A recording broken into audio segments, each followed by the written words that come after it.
उपमुख्यमंत्री अजित पवारांच्या निधनानंतर प्रफुल्ल पटेल यांनी राष्ट्रवादीच्या अध्यक्षपदी नियुक्त करण्यात आल्याची थेट माहिती केंद्रीय मंत्री पियुष गोयल यांनी एका मुलाखतीत दिली। त्यामुळे राजकीय वर्तुळामध्ये चांगलीच खळबळ उडाली। दरम्यान काल सुनेत्रा पवारांकडे एकमताने पक्षाने संवैधानिक अधिकार सोपवले होते आणि त्यांनी उपमुख्यमंत्री म्हणून शपथही घेतली आहे। त्यामुळे आता दोन्ही राष्ट्रवादींचं विलीनीकरण होणार की नाही याकडे सर्वांचं लक्ष आहे। The NCP as a part of Mahayuti has performed very well.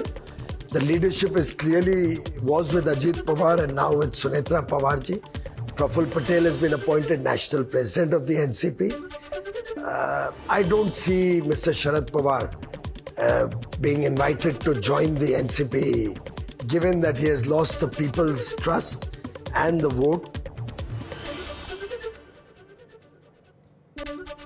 Piyush Goyal यांनी केलेल्या राष्ट्रवादीच्या अध्यक्षपदाबाबतच्या वक्तव्यावरती राष्ट्रवादीचे प्रदेशाध्यक्ष सुनील तटकरेंनी माध्यमांना प्रतिक्रिया दिली आहे। पियुष गोयल काय बोलले ते आपण ऐकलं नाही। अध्यक्षपदाबाबत अजून निर्णय झालेला नाही असं सुनील तटकरेंनी सांगितलंय।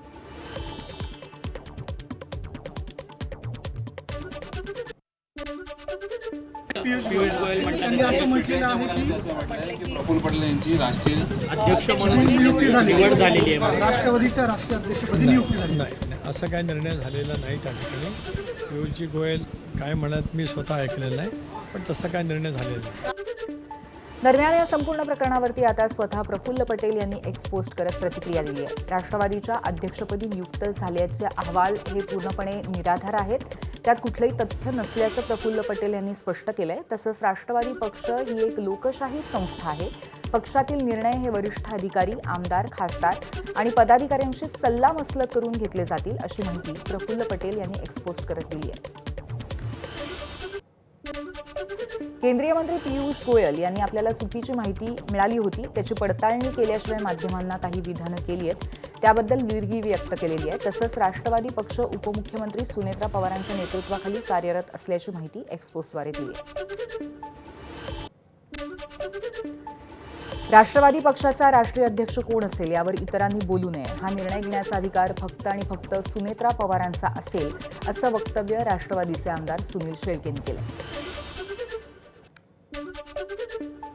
जे कोणी आमच्या पक्षात नसलेले मंडळी पक्षाचा राष्ट्रीय अध्यक्ष कोण असणार आहे हा ठरवण्याचा अधिकार इतर कुणालाही नाही।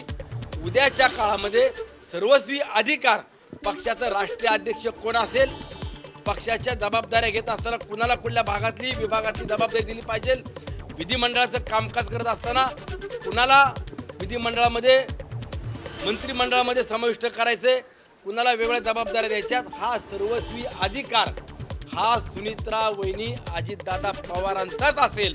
त्यामध्ये कुठल्याही व्यक्तीनं कुठलंही स्टेटमेंट केलं तर त्याला कुठल्याही प्रकारे दुजोरा देऊ नका। तर पक्षाच्या राष्ट्रीय अध्यक्ष फक्त सुनेत्रा पवारच होतील असं वक्तव्य माजी मंत्री माणिकराव कोकाटे यांनी केलंय।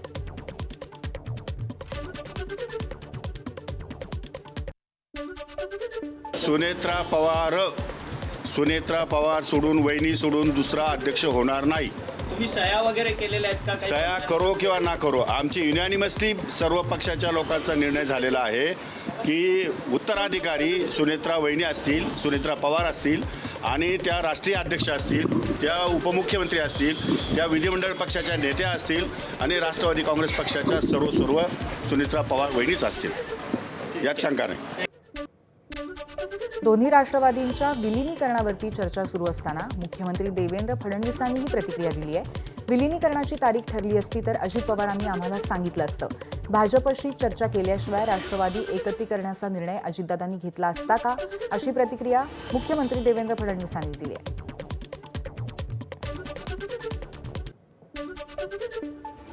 असं आहे की या संदर्भात मी एवढंच सांगतो की चर्चा कुठलीही अंतिम स्टेजला जर गेली असती तर अजितदादांनी आम्हाला सांगितलं असतं, आमच्याशी चर्चा केली असती।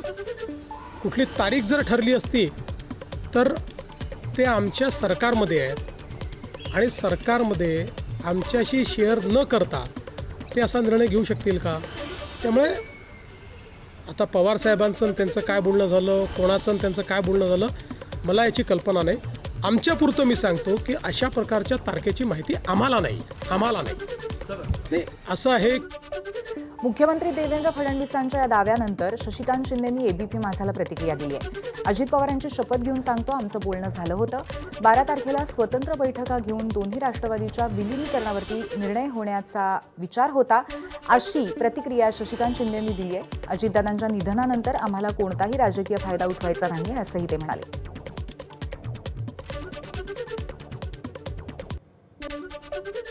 आम्ही ज्या वेळेला चर्चा करत होतो आमच्यावर अजितदादाच होते. आता ते हयात नाही. तर मला वाटतं की आम्हाला त्याचं कुठलंही राजकीय भांडवल करायचं नाही. माणूस गेल्यानंतर खोटी शपथ तर घेऊ शकत नाही. अजितदादांची शपथ घेऊन सांगितलं की वस्तुस्थिती आहे. अजितदादांनी आम्ही असं ठरवलं 8-9 तारखेला, 7 तारखेला निकाल लागल्यानंतर 8 तारखेपर्यंत थांबून 9 तारखेला दोन्ही पक्षाच्या बैठका 9-10 पर्यंत घ्यायच्या. मला वाटतं की कुणाचं तरी एक लग्न आहे महत्वाचं, मला त्यांचं नाव माहित नाही, पण त्या लग्नाला बरेच काही लोक जाणार होते. मग ते बोलले की ते लग्न झाल्यानंतर लगेच आपण 12 तारखेला विलिनीकरण करायचं, ही आमची चर्चा होती. आता ते त्याला आम्ही काय आता शूटिंग किंवा बाकीचं काय केलं नव्हतं. मी चर्चा झाली होती एवढं नक्की आहे. तसंच उपमुख्यमंत्री अजित पवारांच्या निधनाला केवळ 5 दिवस झाले, तेवढी घाई कशाला? दोन्ही राष्ट्रवादींच्या विलिनीकरणाबाबत आत्ताच चर्चा का होत आहे? आमच्या अनेक बैठका झाल्या तेव्हा अजितदादांनी विलिनीकरणाबाबत माहिती दिली नाही, अशी प्रतिक्रिया राष्ट्रवादीचे आमदार सुनील शेळके यांनी दिली आहे.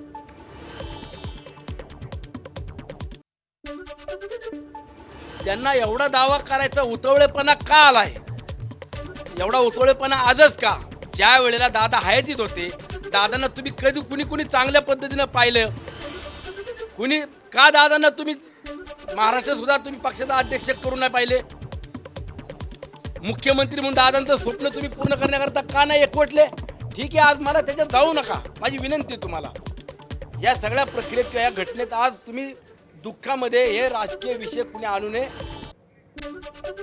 अजित पवारांनी दोन्ही राष्ट्रवादी एकत्र येण्याबद्दल धाराशिवमध्ये संकेत दिले होते. शरद पवारांच्या राष्ट्रवादीच्या प्रमुख कार्यकर्त्यांसोबत चर्चा करा, त्यांना आपल्याला सोबत घ्यायचं आहे, अजित पवारांनी सूचना दिल्याचा दावा राष्ट्रवादीचे नेते सुरेश बिराजदार यांनी केलाय. धाराशिवमध्ये सुरेश बिराजदार यांची अजित पवारांचे विश्वासू म्हणून ओळख आहे. धाराशिवमध्ये जिल्हा परिषद निवडणुकीमध्ये दोन्ही राष्ट्रवादींची अघोषित आघाडी आहे. जिल्हा परिषदेच्या 55 जागांवरती समोरासमोर एकही उमेदवार उभा नाहीये. विलिनीकरणाच्या संदर्भात मी काही बोलू शकत नाहीये, परंतु या निवडणुकीच्या पार्श्वभूमीवर अजितदादा मला स्वतः फोन करून बोललेले होते की सुरेश, आपल्याला साहेबांच्या पक्षाच्या प्रमुख कार्यकर्त्याशी तुम्ही चर्चा करा, जिल्ह्यातील कार्यकर्त्याशी चर्चा करा आणि त्यांना आपल्याला सोबत घ्यायचा आहे. साहेबांचा पक्षाच्या कार्यकर्त्याशी मिळवून घेऊन हे निवडणूक लढवण्याची ही होती, हे मी स्वतःच अनुभवलेला. उपमुख्यमंत्री सुनेत्रा पवारांच्या शपथविधीवरनं सामाजिक कार्यकर्त्या अंजली दमानिया यांनी भाष्य केलंय. अजित पवारांच्या निधनानंतर अवघ्या 3 दिवसात शपथविधी घ्यायला काहीच हरकत नसेल आणि बिझनेस ॲज युज्युअल असेल तर पुणे जमीन घोटाळ्याची चौकशीही थांबवायची नाही, असं ट्विट अंजली दमानिया यांनी केलंय. तसंच धनंजय मुंडेही सुनेत्रा पवारांच्या पुढे मागे फिरताना दिसले. मंत्रिपदासाठीची धडपड दिसतीये, असं म्हणत अंजली दमानियांनी धनंजय मुंडेंवरही निशाणा साधलाय. मुंबईतल्या राष्ट्रवादी काँग्रेसच्या कार्यालयामध्ये आज अजित पवारांचे अस्थि कलश आणून त्यांची पूजा करण्यात आली. यावेळी दिवंगत अजित पवारांचे चिरंजीव पार्थ पवार उपस्थित होते. यावेळी अजित पवारांची खुर्ची पाहून पार्थ पवारांना भावना अनावर झाल्या. हा क्षण पाहून उपस्थितांचेही डोळे पाणावले. शरद पवारांच्या राष्ट्रवादीचे आमदार रोहित पवारांनी पिंकी मालीच्या कुटुंबियांचं सांत्वन केलं. बारामतीमधल्या विमान अपघातामध्ये फ्लाईट अटेंडंट पिंकी मालीचा मृत्यू झाला. तिच्या कुटुंबियांची सांत्वनपर भेट घेण्यासाठी रोहित पवार तिच्या मुंबईतल्या घरी पोहोचले. यावेळी त्यांनी कुटुंबियांचं सांत्वन केलं. तसंच पिंकीच्या भावाला चांगली नोकरी मिळवून देण्याचं आश्वासन दिलं. दरम्यान ठाकरेंच्या शिवसेनेचे आमदार सचिन अहिर सुद्धा पिंकी मालीच्या कुटुंबियांची भेट घेण्यासाठी येणार आहेत. राष्ट्रवादी परिवार आणि महाराष्ट्र आणि महाराष्ट्राच्या बाहेरचे अनेक लोकसुद्धा आज दुःखात आहेत. या परिवारामध्ये सुद्धा लोक दुःखात आहेत. त्यामुळे त्याच्यातून आम्ही सावरण्याचा प्रयत्न त्या ठिकाणी करत आहोत.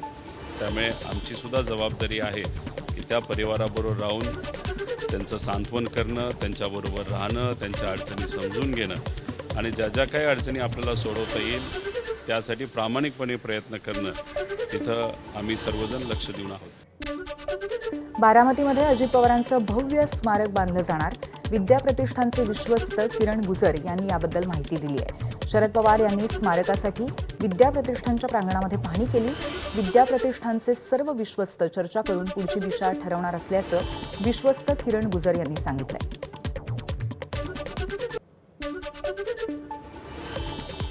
अजितदादांचं उच्च स्मारक या परिसरामध्ये करायचं आहे. ते नेमकं कुठं करायचं, काय करायचं, नंतर पुढचे किती तारखेला एकत्रपणे बसायचं सर्व विद्या प्रतिष्ठानच्या विश्वस्तांनी, त्या अनुषंगाने साहेबांनी थोडी चर्चा केली. कारण मला त्यांनी एकदम बाहेर आल्यानंतरच फोन केला की मी असं येतोय. मी नटराच्या कार्यालयात तसंच तिकडे धावत आलो आणि बोलणं झालं. कारण साहेबांना असं वाटत होतं की परत बारामती सोडण्यापूर्वी एकदा परत अंतिम स्थळ जिथं आपलं हे झालं अंत्यविधी त्या स्थळावरून परत जावं. अर्थात साहेब अत्यंत भावनिक झाल्या त्या विषयामध्ये थोडंसं दिसलं. वाशी खाडी किनाऱ्याला जवळचा निसर्गरम्य पाम बीच रोड आता वेग, थरार आणि आधुनिक मोटर स्पोर्ट्सचं केंद्र ठरणार आहे. महापालिकेने इथे फॉर्म्युला 4 कार रेससाठी विशेष ट्रॅक बांधण्याचा निर्णय घेतलाय. यासाठी 27 कोटी 6 लाख रुपये खर्च करण्यात येणार आहे. तर फॉर्म्युला मोटर स्पोर्ट्स असोसिएशन 50 कोटी खर्च करणार आहे. प्रकल्पामुळे नवी मुंबई राष्ट्रीय आणि आंतरराष्ट्रीय मोटर स्पोर्ट्स झळकणार आहे. पूर्व आणि पश्चिम उपनगरांना जोडणाऱ्या रेल्वेवरच्या शिव उड्डाणपुलाचं 4 टप्प्यामध्ये होणारं काम सध्या वेगाने सुरू आहे. हा पूल जुलैमध्ये वाहतुकीसाठी सज्ज होईल अशी माहिती पालिका प्रशासनाकडून देण्यात आली आहे. पुलाच्या कामातील 2 भुयारी मार्गांमधील एका भुयारी मार्गाचं काम सध्या पूर्ण झालं असून तो पुढील 15 दिवसात पादचाऱ्यांसाठी खुला करण्यात येणार असल्याचंही पालिकेकडून स्पष्ट करण्यात आलंय. शिव पुलाचे रेल्वे हद्दीतील काम रेल्वे विभाग आणि पोहोच मार्ग, 2 पादचारी भुयारी मार्गाचे काम पालिका करते. लाल बहादूर शास्त्री मार्गावरील भुयारी मार्गाचं काम पूर्ण झालंय. संपूर्ण विदर्भामध्ये प्रसिद्ध असलेली चिमूरची घोडा यात्रा शनिवारी मोठ्या उत्साहात पार पडली. चंद्रपूरच्या चिमूरचं ग्रामदैवत असलेल्या श्रीहरी बालाजीची लाकडी घोड्याच्या रथावरनं भव्य मिरवणूक काढण्यात आली. जगन्नाथपुरीप्रमाणे इथेही हाताने लाकडी रथ ओढण्याची प्रथा आहे. मध्यरात्री झालेल्या विशेष पूजेनंतर बालाजीच्या उत्सव मूर्तीला लाकडी रथावरती विराजमान करण्यात आलं आणि त्यानंतर तिची पहाटेपर्यंत शहरातनं मिरवणूक काढण्यात आली. ही यात्रा पाहण्यासाठी आणि हा रथ ओढण्यासाठी हजारो लोकांनी इथे एकच गर्दी केली होती. हिंगोली जिल्ह्यातल्या वसमत तालुक्यातील बाराशिव इथे हनुमान यात्रेला सुरुवात झाली आहे. आज पहाटे मराठा आंदोलक मनोज जरांगेच्या हस्ते महापूजा करण्यात आली. यावेळी भाविकांनी हनुमानाच्या दर्शनासाठी मोठी गर्दी केली होती. तसंच लोटांगण घालणं, गाडी ओढणं यांच्यासारखे अनेक प्रथा आजही अखंडपणे इथे सुरू आहेत. पंजाब काँग्रेसमधला अंतर्गत कलह आता शिगेला पोहोचलाय. माजी क्रिकेटपटू नवजोत सिंग सिद्धू यांच्या पत्नी आणि माजी मंत्री डॉक्टर नवजोत कौर सिद्धू यांनी काँग्रेस पक्षाचा राजीनामा दिलाय. सुमारे 6 महिन्यांपूर्वी पक्षाने त्यांचं निलंबन केलं होतं. त्यानंतर आता त्यांनी अधिकृतपणे पक्षाला सोडचिठ्ठी दिली आहे. राजीनामा देताना त्यांनी पंजाब काँग्रेसचे अध्यक्ष अमरिंदर सिंह राजा वडिंग यांच्यावरती घणाघाती टीका केली आहे. तर भाजपच्या वाटेवरती असल्याची चर्चाही आहे. उत्तर प्रदेशच्या अयोध्येतल्या राम मंदिराचं सर्व बांधकाम येत्या 30 एप्रिलपर्यंत पूर्ण होईल असं बांधकाम समितीचे अध्यक्ष नृपेंद्र मिश्र यांनी सांगितलंय. या प्रकल्पाचा एकूण खर्च सुमारे 1900 कोटी रुपये असल्याचा अंदाज आहे अशी माहिती त्यांनी दिली आहे.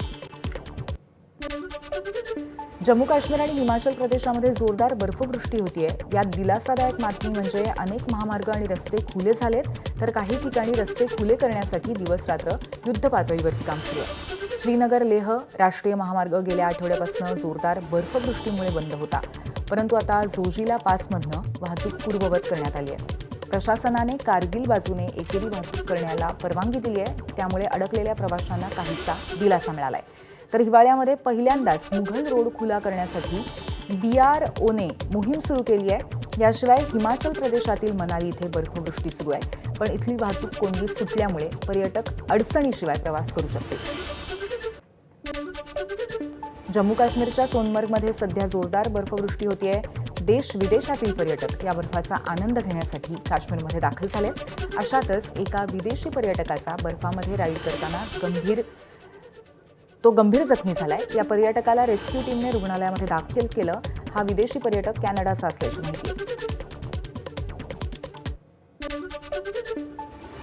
राजस्थानच्या जैसलमेरमधल्या वाळवंटामध्ये एका डेझर्ट शोचं आयोजन करण्यात आलं होतं. या कार्यक्रमामध्ये देशविदेशातील पर्यटक मोठ्या संख्येने सहभागी झाले होते. लोकांमध्ये या शोची इतकी क्रेज आहे की दरवर्षी या शोचं बुकिंग वेळेआधीच होत होतं.